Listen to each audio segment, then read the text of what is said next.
ನನ್ನನ್ನು ಪಾರ್ ಮಾಡೋದಕ್ಕೆ ನಿಮಗೆ ತುಂಬಾ ಧನ್ಯವಾದಗಳು. ಕಷ್ಟದಲ್ಲಿ ಸಿಲುಕಿಕೊಂಡ ಒಂದು ಹೆಣ್ಣಿನ ಮಾನ ಕಾಪಾಡುವುದು ನಮ್ಮಂತ ಗಂಡಸರ ಧರ್ಮ. ಅಂದ ಹಾಗೆ ತಮ್ಮ ನನ್ನ ಹೆಸರು ಸುವರ್ಣ ಅಂತ. ಆಯ್ತು ಸುವರ್ಣ, ನಾನಿನ್ನು ಬರುತ್ತೇನೆ. ನಿಲ್ಲು ಗಜೇಂದ್ರ, ನಿಲ್ಲು. ನೀನು ಎಲ್ಲಿ ಹೋಗುತ್ತೀಯೋ ನಿನ್ನೊಡನೆ ನಾನು ಬರುತ್ತೇನೆ. ಅಂದರೆ ನಿಮ್ಮ ಮಾತಿನ ಅರ್ಥ? ಅಂದರೆ ನಿಮ್ಮ ಧೈರ್ಯ ಸಾಹಸವನ್ನು ಕಂಡು ನಾನು ನಿಮ್ಮನ್ನು ಮೆಚ್ಚಿಕೊಂಡಿದ್ದೇನೆ. ದಯವಿಟ್ಟು ನನ್ನನ್ನು ನಿಮ್ಮ ಸತಿಯನ್ನಾಗಿ ಸ್ವೀಕರಿಸಿಕೊಳ್ಳಿ. ನೀವು ನಿಮ್ಮ ಅಡೆ ಹಿಡಿದು ಬೇಡಿಕೊಳ್ಳುವೆ. ನಾನು ಸಾಧ್ಯವಿಲ್ಲ ಸುವರ್ಣ, ಸಾಧ್ಯವಿಲ್ಲ. ರಾಮನ ಮೇಲೆ ಮನಸ್ಸು ಮಾಡಿದ ಆ ಶೂರ್ಪಣಿಕೆ ಗೆಲ್ಲಲಿಲ್ಲ. ಹರಿಶ್ಚಂದ್ರನ ಮೇಲೆ ಮನಸ್ಸು ಮಾಡಿದ ಆ ದೇವಲೋಕದ ಅಪ್ಸರ ಗೆಲ್ಲಲಿಲ್ಲ. ಅಂದಾಗ ನೀನು ನನ್ನನ್ನು ಗೆಲ್ಲಲು ಸಾಧ್ಯವಿಲ್ಲ.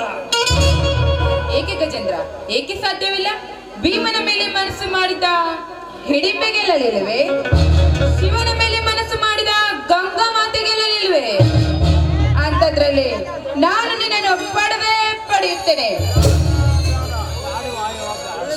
ಸ್ವರ್ಣ, ನಾನು ನಿನ್ನ ಮಾತಿಗೆ ಒಪ್ಪಲಾರೆ. ಒಪ್ಪದಿದ್ದರೆ ನೀನೇ ನನ್ನನ್ನು ಬಲಾತ್ಕಾರ ಮಾಡಲು ಬಂದೆ ಅಂತ ಮಂದಿ ಮುಂದೆ ಸುಳ್ಳು ಸುದ್ದಿ ಹೇಳ್ಬಿಡ್ತೇನೆ ನಾನು.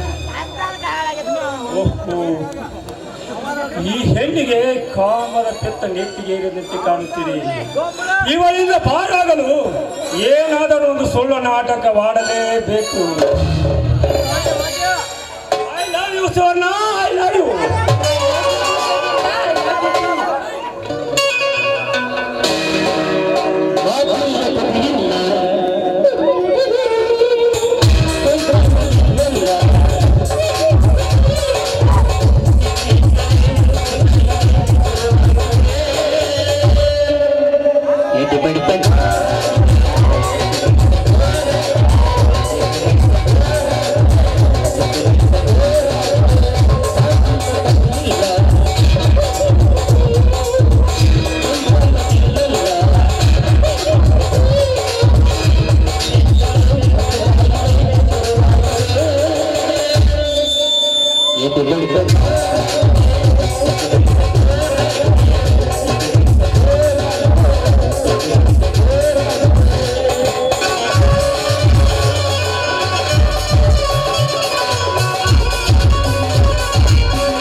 ಸಮಯ ಸಾಧಿಸಿ ನಿನಗೆ ಸಾವಿನ ಹಾದಿ ತೋರಿಸಲೇಬೇಕು.